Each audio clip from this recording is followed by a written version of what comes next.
कोई गलत बड़ी बुरी बात नहीं है, तो ठीक है, तो आप क्या चाहते हो?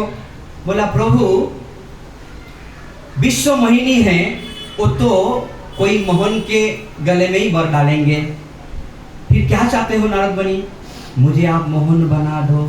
क्या चाहते हो? कि आपका रूप मुझे एक बार दे दीजिए, शादी हो जाएगा फिर छोड़ देंगे। सोचिए कहां पर जा रहे हैं। तो बोला नारायण, बोला अरे नारद, शादी में सुना कोई कपड़े उधार देते, कपड़े भी लेके किसी का कपड़े लेके करने के जाते, किसी का मोटा जारा चेन है, अरे भाई तेरा चेन दे, हम पहन के शादी करके दे देंगे। कोई कामरा उधार में लिया जाता है, लेकिन रूप भी उधार में लिया जाता है। मैंने ये तो नहीं सुना, तो तुमको रूप चाहिए। तो नारद मुनि बोला हाँ, कभी तो आपसे कुछ मांगा नहीं है। तो भगवान ने सोचा, एक बात नारद मुनि ने यहां पर कहा कि मेरा जो हित है, लास्ट में क्या कहा? जो मेरा हित है, जिसमें मेरा हित है वही आप कीजिए। एक चौपाई में उन्होंने कह दिया। तो इसमें क्या हो गया? नारद मुनि ने ये दूसरा, ये विवाह के बारे में सोच के बोला, जो अच्छा सब होगा आप उसी में हित कीजिए। तभी भगवान को मौका मिल गया, मैं यही चाहता हूं, तुम हित चाहते हो, मैं परम हित करूंगा। तो उन्होंने क्या कर दिया? परम हित क्या किया? और जब भी शिव जी के वहां पर से जब भी निकला था, शिव जी को पता था कुछ गड़बड़ करेंगे, इसलिए 2 गन साथ में दे दिया। शिव जी ने बोला था तुम नारद मुनि के पास रहना, कुछ गड़बड़ हो जाएगा तो मुझे उसका समाचार देते रहना, ताकि हम कुछ समझ सके। और गन भी साथ में थे। तो नारद मुनि को भगवान ने बोला ठीक है। भगवान ने क्या रूप दिया? भगवान को बोला था मुझे मोहन का रूप, आपके जैसा रूप दे दीजिए। और भगवान ने क्या बना दिया उसको? मरकट की, बंदर की रूप दे दिया। बंदर की रूप दे दिया। और बंदर के रूप दे दिया। रूप देने के बाद उन्होंने क्या किया? बंदर के रूप देने के बाद नारद मुनि ने गया, और जो शिव का जो गण थे वो देख रहे, हंस रहे थे, लेकिन हंस रहे, बोल रहे क्या रूप लेके आए, लेकिन नारद मुनि के अंदर काम आ गया। फिर क्या आ गया? क्रोध नहीं, अहंकार। क्रोध नहीं, अहंकार आ गया। मतलब यानी क्या सुनने का? अपना तारीफ का उसका मन में चला गया, उसके कारण सुनी कुछ सुनाई नहीं दे रहा है। ये ध्यान में रखिए, जिसका अहंकार आएगा ना, उस अहंकार जिसके मन में आएगा, उस अहंकार के कारण वो अच्छा बुरा कोई विचार नहीं कर सकता है। जब भी क्रोध आ जाएगा, उस क्रोध के कारण कोई डिसीजन नहीं ले सकता। ध्यान में रखिए। इसीलिए क्या करते हैं, जब भी क्रोध आता है तो चुप हो जाना चाहिए। क्रोध के बस में अगर कोई डिसीजन होगा वो गलत होगा। उसके बाद जब भी क्रोध चला जाएगा तभी क्या होगा? अरे ये मेरा गलत हो गया। क्रोध के कारण कभी कोई मार भी देते हैं, और लोभ के कारण भी तभी थोड़ा सा रुक जाना चाहिए। तो उन्होंने उस क्रोध के काम के कारण और अपना तारीफ के कारण उन्होंने वो सब नहीं देख पा रहे थे, और पूरा लाइन पे लाइन लग गया, स्वयंवर रचा है। जिस लाइन में, जिस पंक्ति में नारद मुनि बैठ रहे हैं, और विश्व मोहिनी उसी लाइन की तरफ देखा भी नहीं है। विश्व मोहिनी देखा भी नहीं है उस लाइन के तरफ। जैसा ही नारद मुनि यहाँ पर सामने ही बैठा है, शुरू में बोला पहले मेरे को देख लेंगे, अब दूसरे को जाने का जरूरत नहीं है, मेरा मोहन जैसा रूप है। नारद मुनि भगवान के रूप है, गला में पहला मेरे को ही डालेगा, और शर्मिली होकर गला माला लेके आ रहे हैं। उस लाइन पे देखा ही नहीं, दूसरा लाइन पे देखा, नारद मुनि दूसरा लाइन पे गया, वो भी छोड़ दिया, तीसरे लाइन पे गया। ऐसा करते करते सब लाइन छोड़ रहे हैं। तो यहाँ पर गोस्वामी जी कह रहे हैं कि नारद मुनि जिस लाइन पे बैठ रहे उसी लाइन को ही क्यों छोड़? उसी लाइन पे तो दूसरा भी सुंदर था, वो बंदर हुआ था। यहाँ पर कहते हैं कि जिस विश्व मोहिनी कौन है? साक्षात माया है। इसीलिए कहते हैं जिस लाइन पे संत रहेगा उस लाइन पे माया के कोई अधिकार नहीं है। नारद मुनि तो है संत, लेकिन उस संत के कारण सभी लोग माया से बच रहे हैं। जहां पर एक संत रहेगा माया वहां पर कोई बिगाड़ नहीं सकता है। जिस प्रकार यहाँ पर सब लोग हम बैठे हैं, सभी का अगर हाथ बांधा रहेगा, सभी का हाथ बांधा रहेगा, तो हम जाके ऐसे ही बैठे रहेगा। कोई बोलेगा खोल दो ना, वो भी बोलेगा खोल दो ना। कोई खोल सकता है क्या? सबका हाथ पीछे से बांधा है, सब बोलेगा खोल दो खोल दो, कोई नहीं खोल पाएगा। कौन खोल पाएगा? जिसका हाथ खुला है, तो वो सबका हाथ खोल सकता है। इसीलिए एक भक्त, एक शुद्ध भक्त भगवान का सबका हाथ खोल सकते हैं। माया रूपी से वो बचा लेते। जहाँ जिस लाइन पर नारद मुनि गए उस लाइन को विश्वमणि देखा ही नहीं, माया दृष्टिपात भी नहीं किया, छोड़ दिया। और ऐसे करते करते सब छोड़ दिया जब भी, और उसी समय कौन आया? उस लाइन पे भगवान आ गए। भगवान आके बैठा, भगवान के गले में माला डाला। नारद मुनि ने देखा और तभी उस गण ने फिर से चिराना शुरू किया, अरे बंदर जैसा रूप लेके, और उसको माना कि तो कुछ बोलना नहीं है। एक कल्प में तो नारद मुनि जब भी देखा ऐसा, गुस्से में रूप ना देख के क्या किया? उनको साथ दे दिया, तुम्हारा ऐसा हरकत है, साधु संत का ऐसा व्यवहार है, तुमको असुर बनना पड़ेगा। एक कल्पों में शिव जी का जो दो गण है, रावण और कुंभकर्ण, एक कल्पों में उसको भी बनना पड़ा। और बाकी दूसरा कम में जो जय और विजय है, एक कल्प में वो लोग भी बना। तो जैसा ही ऐसा बोला, बस एकदम नारद मुनि जैसा ही रूप देखा, एकदम लाल पीला क्रोध हो गया और नारद मुनि का संतुलन सब खो गए। और उसी समय से, उसी जगह से नारद मुनि खड़े हैं और भगवान रथ में चढ़ के विश्वमोहिनी को लेकर आके, क्या हुआ नारद जी, ठीक तो है? इतना क्रोधित क्यों है? अभी यह क्रोध के अंदर नमक का छींटा दे दिया। बस जैसा ही ऐसा बोला, नारद मुनि चालू कर दे। क्या चालू किया है? परम स्वतंत्र ना सिर पर कोई, भावई मनहि करहि तुमी सई। आपके सिर के ऊपर कोई नहीं है नारायण, आप खुद स्वतंत्र हो, इसीलिए जो मन में सोचते वही करते हो। भगवान को ऐसा गाली देना शुरू कर दिया कि आप परम स्वतंत्र हो, आप जो सोचते हो वही करते हो, आपके ऊपर कोई नहीं है। अरे असुर सुरा विश्व संग करिया आपू रमा मणि चारु। जब भी सुमंत मंथन हुआ, सुमंत मंथन उसमें क्या हुआ? असुर लोग को तुमने क्या दिया? कुछ नहीं दिया।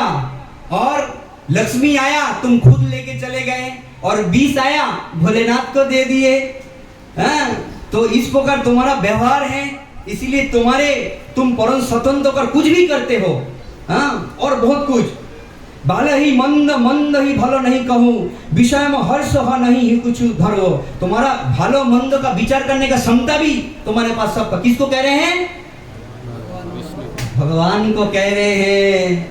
इस प्रकार कहते कहते तो मैं तुमको शाप दे रहा हूं। क्या?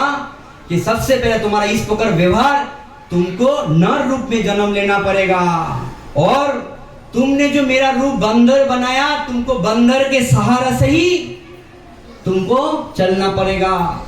और मुझे जो दुख दिए हो, मुझे दुख के कारण मुझे जो दुख मिला है, उस दुख का कारण आपको भी पत्नी का विरह मिलेगा। बस। और भगवान नारायण ने पूरा सांप सिर पर ले लिया, बोला मंजूर है। जैसा ही सांप मंजूर है, फिर क्या करें? जब हरि माया दुर निवारी, नाही तही रमा ना राजकुमारी। जैसा ही भगवान माया का पर्दा हटा दिया, ना वहां पर महल है, और ना वहां पर निवासी कोई है, और ना रमापति है, लक्ष्मी है, और ना राजकुमारी है, कोई नहीं है। फिर क्या, कौन खाली है? तभी नारद मुनि और भगवान। फिर भगवान देखा, इतना ये हो गया।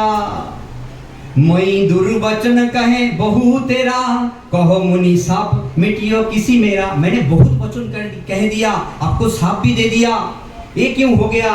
तो बहुत विलाप करने लगा। तो भगवान कह रहे हैं, मेरे इच्छा के कारण हुआ है, आप चिंता मत करो। तो तभी क्या कह रहे हैं? तो मेरा उद्धार कैसे होगा? तो भी कह रहे हैं, जप हुई जाई शंकर सतनामा, हुई ही हृदय तोहरु विश्राम। अब जाके 100 बार शंकर शंकर नाम जप करो, आपका हृदय का विश्राम हो जाएगा। तो इसके कहने का कारण ये है कि काम क्रोध लोभ से कोई बच नहीं सकते हैं। अगर बच भी गया अपना तारीफ से कोई नहीं बच सकते हैं। तो नारद मुनि को हमको ये नहीं समझना चाहिए, नारद मुनि तो महान भक्त है, इसमें समझना क्या चाहिए, भक्त तो जब भी भक्ति करते हैं उसके सामने माया किसी के रूप में भी आ सकते हैं, धन के भी रूप में आ सकते हैं, विषय के रूप में भी आ सकते हैं, पत्नी के यानी पत्नी नहीं, अपना माता क्या बोलते हैं रूप, कन्या के स्त्री के रूप में भी आ सकते हैं। ध्यान में रखें, स्त्री के रूप में भी आ सकते हैं। यहाँ पर एक समझनी बात है, यानी स्त्री के रूप में बोले तो खुद का स्त्री माया के रूप में नहीं आएगा, यानी दूसरा कोई आपको माया बनकर छपट सकते हैं, और धन के भी रूप में आ सकते हैं। कोई इतना धन आ जाएगा तो आपका तभी संतुलन सब हो जाएगा, और विषय में इतना बहुत सारा महल वगैरह बहुत कुछ है, बस उसमें आप खो जाओगे। और कभी कभी भक्तों में भी ऐसा, मैं भी एक बार सुन रहा था, बहू बोला मंदिर में आरती होता है ना, सोचिए आरती का थाली लेके घूमता है, उसमें से पैसा मंदिर में ऐसा हुआ है। बोल रहा था मेरे को, बोला प्रभु जी इसके लिए मैं उसको थाली नहीं देता, मैं तो थक गया। सोचिए माया इसी रूप में भी आ सकते हैं, भक्तों को पास में आ सकते हैं, लेकिन अगर उस भगवान को धन को अगर ले लेते हैं तो क्या होगा, पूरा बहुत विपत्ति हो जाए, क्योंकि भगवान की धन जो है इसको चुराना बहुत भयंकर है। और ये जो माया जो है, देखिए भगवान, माया कौन है, माया किसको ग्रहण करेगा, मायापति को। मायापति कौन है, भगवान है। लक्ष्मी किसको ग्रहण करेगा, नारायण को। और अगर भगवान की माया साक्षात भगवान की पत्नी है, लक्ष्मी भी पत्नी है, इस जो भू है, जो भूखंड है, जो धरती है, ये भी भगवान की पत्नी है। इसीलिए हम भगवान की पत्नी को अगर भोग करना चाहेंगे तो क्या होगा, हमारा नाश हो जाएगा। इसीलिए बहुत सावधान, माया कहीं भी रूप में आ सकते हैं, और ऐसा रूप में आएगा आपको ऐसा लगेगा कि मैं जो कर रहा हूं ठीक कर रहा हूं, बाकी सब ऐसा हो जाएगा। इसलिए भवरोग में ऐसा है, कोई सचमुच अगर पानी में डूब रहा है, हमको मालूम पड़ता है, उसको भाई देखने को मिलता है वो पानी में डूब रहा है, उसको चलो बचाने के लिए जाए। लेकिन इस भवरोग में, इस माया के प्रभाव में जो डूबना, किसी को पता नहीं चलेगा, लेकिन वो डूब रहा है। लेकिन कोई साधु संतों को ही पता चलेगा वो कितना पानी में पड़ा है, बाकी उसको पता नहीं चलेगा। वो सोचेगा मैं ठीक हूँ, मैं मेरे काम बराबर कर रहा हूँ। बहुत सावधान, भक्तों को बहुत सावधान से रहना चाहिए। तो इतना एक कारण बहुत था, एक इसके कारण में भगवान को राम अवतार लेना पड़ा, बंदर का सहारा लेना पड़ेगा, नार रूप में अवतार लेना पड़ा, और भगवान माता सीता को जब हरण कर लिया उसके विरह को भी सहन करना पड़ा। और बहुत कारण होते हैं, लेकिन एक राम अवतार का एक कारण हमने आज विस्तार से चर्चा किया। इसका और भी बहुत विस्तार है, 10 बज गया, तो अभी भी 1-2 घंटा बोलेंगे, एक एक पॉइंट तभी होगा। तो इसीलिए ये समझना चाहिए कि ब्रह्मा, शिव, ऐसे नारद बड़े बड़े अगर माया में गिर सकते हैं, तो हम किस खेती के मूली, ये ध्यान में रखना चाहिए। हम किस खेत की मूल्य, हम कह अरे हमारा कोई माया नहीं है कि नहीं, वो नहीं है, अरे क्या माया नहीं है, माया में ही पड़ा है। एक ही रास्ता है, दैवी हुसो गुणमयी मम माया दुरतया। ये त्रिगुणात्मा जो माया है मेरी, रजगुण तमगुण सतगुण से जो बधा हुआ जो माया है, इसमें कोई भी छुटकारा नहीं पा सकते हैं। तो कैसे छुटकारा पाएगा, मैं एवं पपतंते माया में तम तरंती ते। जो जीव मेरे शरण में आएगा उसको माया छू भी नहीं सकते। इसीलिए क्या करें, सूर्य है कृष्ण सम माया है अंधकार। जहां सूर्य जहां कृष्ण तहां नहीं माया अधिकार। यानी जहां सूर्य कृष्ण सम है, जहां पर कृष्ण वहां पर माया का अधिकार नहीं है, और जहां कृष्ण नहीं है माया का अधिकार। आप यहां पर बैठे रहेंगे सब अच्छा लगेगा, कीर्तन अच्छा लगेगा, कथा अच्छा लगेगा। जैसे ही बाहर निकलेंगे कृष्ण भूलिया रे जीवी भगवांछा करे, निकर्ष तो माया करे झपटिया धरे। जैसा ही बाहर निकलेंगे, अरे वो तो सब बोलते ऐसा ही बोलने दो, क्या उनका बोलना, अपना काम करेगा तो खाएगा, कल काम पे नहीं गया तो कैसे खाएगा, ये करेगा तो सब कर नहीं पाएगा, बस घुस जाएंगे। जैसा ही शमशान में किसी को ध्यान करने की जलाने के लिए जाएंगे, उसको थोड़ा सा भगवान मौका देते हैं।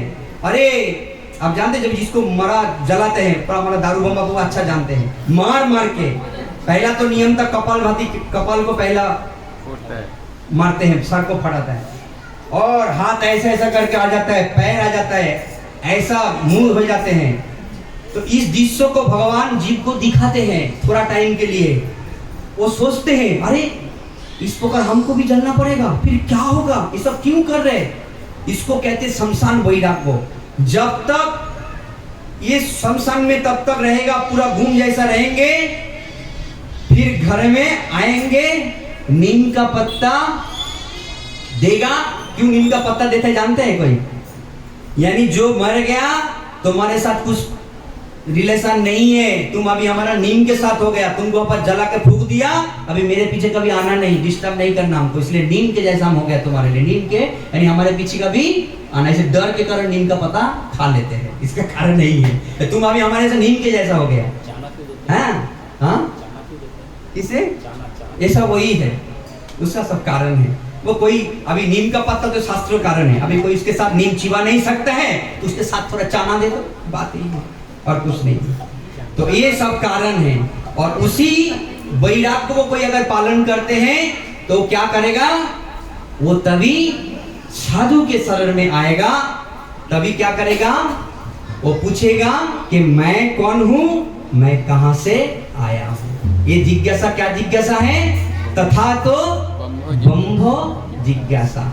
इसी साधु के पास जाएंगे, मैं कौन हूं, साधु स्वतत्व परतत्व गुरु के पास जाएंगे, गुरु बताएंगे तुम जीवात्मा हो और परतत्व भगवान है, भगवान के साथ तुम्हारा संबंध है, जीवेर स्वरूप है कृष्ण नित्य दास, ये संबंध है तुम और किसी का नहीं। और ब्रह्म संबंधो गुरु करा देते हैं तभी, और माया कुछ नहीं करते हैं। ठीक है, तो इसीलिए जो है भगवान की जो सन्निधि, भक्त के सन्निधि, ये सबसे महान। और भगवान कभी भी भक्तों का अमंगल नहीं करते, परम हित करते हैं, परम हित। और इसीलिए परम हित बोला है नारद, क्यों बंदर क्यों बनाया, इसीलिए बनाया हे नारद जी तुमको एक बार बंदर बनना पड़ा, तुम बच गए, लेकिन अगर तुमको मैं सुंदर बना देता तुमको जन्म जन्म तक बंदर बनना पड़ता था। इसलिए एक बार बंदर में हमारा काम पड़ जाते। यदि भक्ति करते करते कुछ हमारा सब आते हैं, उसको सहन करना चाहिए। ठीक है, हरे कृष्णा कृष्णा कृष्णा हरे हरे, हरे राम राम राम हरे हरे। और अगले हफ्ते से